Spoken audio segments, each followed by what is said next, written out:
Your host Paco, and you're listening to Occupy the Media. Just a reminder that I am on in the mornings on RonPaulRadio.com from 10 a.m. till noon Eastern Time, and then again at 3 p.m. Eastern Time every day, Monday through Friday, so be sure to check me out. We've been having little issues here with our connection in the phone, and we're trying to get that back together so we can start getting these interviews lined up for you, and that should be coming real soon. So if you're part of any delicacies going on, any voter fraud out there that's going on, you want to tell your story or expose the fraud from the GOP, get in contact with me. Let me know. Facebook, Paco Elijah, YouTube, Paco757, and Twitter, Occupy the MSM.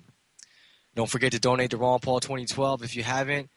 Ron Paul definitely needs all of our help. And also don't forget Louisiana District Caucuses this Saturday, April 28th. Very important. We need to pick up some more delegates and win. Okay, so we got this interesting story that just came out. I think it came out today. I could be wrong, but I found this. Somebody posted it. We have here, Missouri House votes for gold and silver tender. So this might have been last week. On Thursday, HB 1637, the Missouri Sound Money Act passes the House, making Missouri one of two states with the sound money still alive in 2012. South Carolina is the other, and is scheduled to vote on their bill next week. The bill simply adds gold and silver as legal tender alongside Federal Reserve notes, giving the citizens of Missouri a choice in currency. And if I had like a little sound effect of an audience clapping, I'll play it right there because that's awesome, man. This is what Ron Paul is talking about. This is how we change within. This is how we change the system. We got to do it locally at the state level, the county level, the district level, and then we'll take all the levels, just like the Ron Paul video game coming out. Let's see here. The Missouri Sound Act of 2012 is established, which changes the laws regarding legal tender as follows. It specifies that gold and silver issued by the federal government is legal tender in Missouri.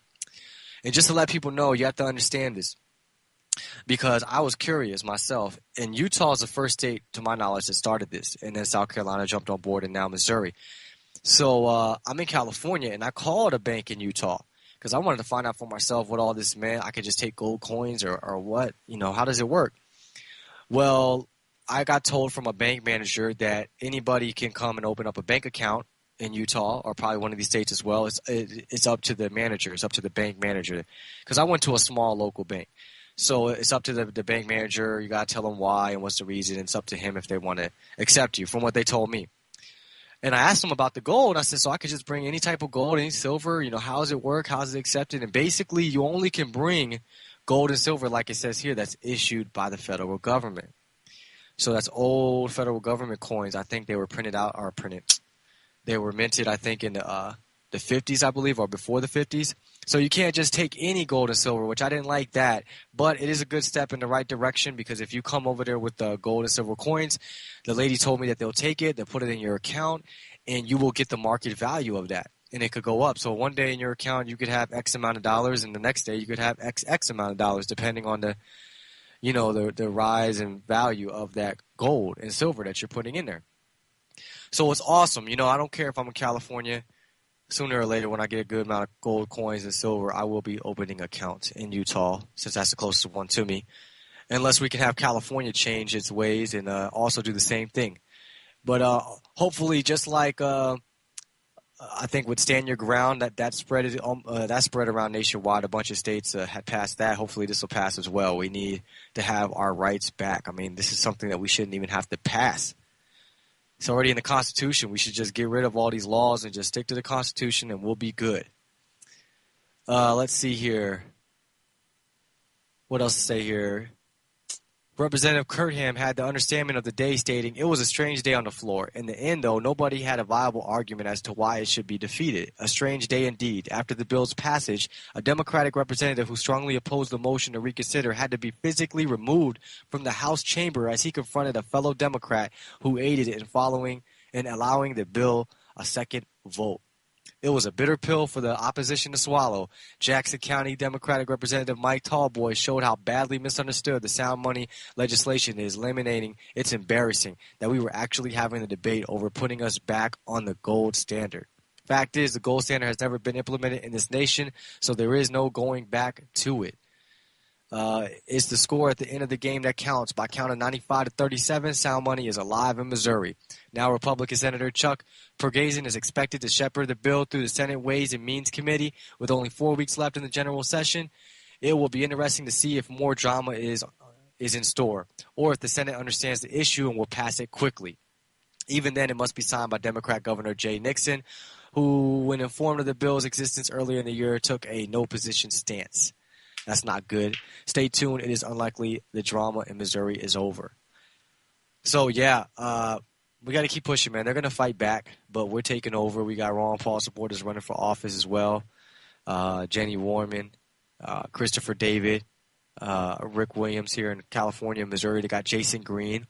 So that's good. You know, they can only do so much. Eventually, all the states are going to have it. We're going to pass it. We're going to get our sound money back, our gold and silver, and stop getting robbed by these politicians. Let's see, what else could we get to here before the end of the show? Let's see here. Former CIA spy boss. Let's see, I think this is at the New York Times. Made an unhesitating call to destroy interrogation tapes. The first and only time I met Jose Rodriguez, he was still undercover in charge of the CIA. Hold on, let's see here. I think I had another one.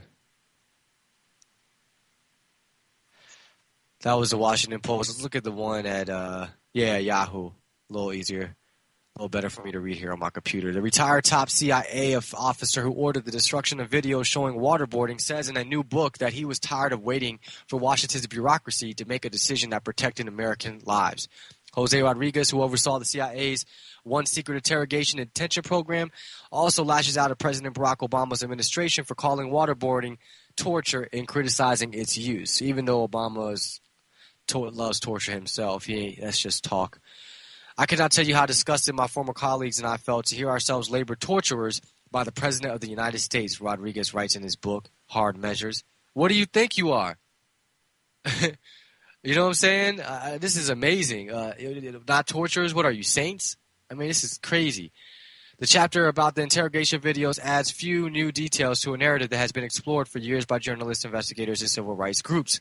But the book represents Rodriguez's first public comment on the matter since the tape destruction was revealed in 2007. The revelation touched off a political debate and ignited a Justice Department investigation that ultimately produced no charges.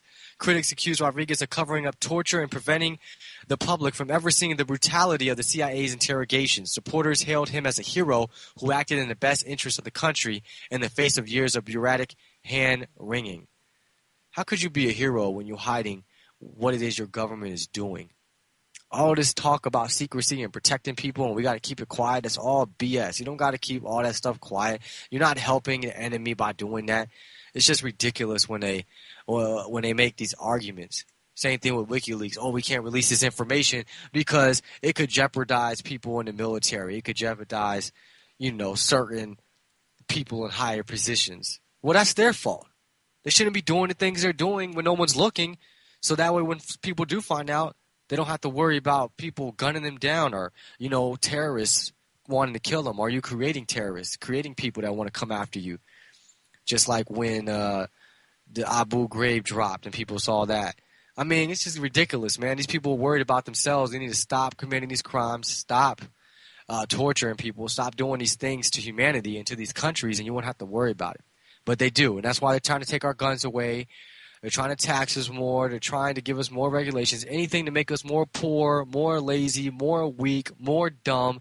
Because the more of that we are, the easier it is for them to keep getting by, easier for them to protect themselves, and to get away with murder, pretty much.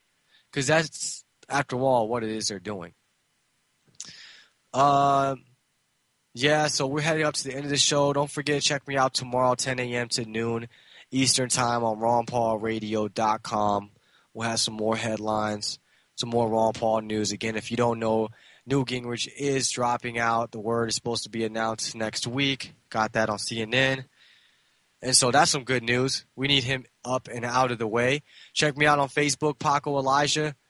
And if you're in the Pasadena, California area, we're going to start doing tabling events at Pasadena College. You need to get in contact with me. We need as many people as possible to get out. All right, but I'm Paco, your host.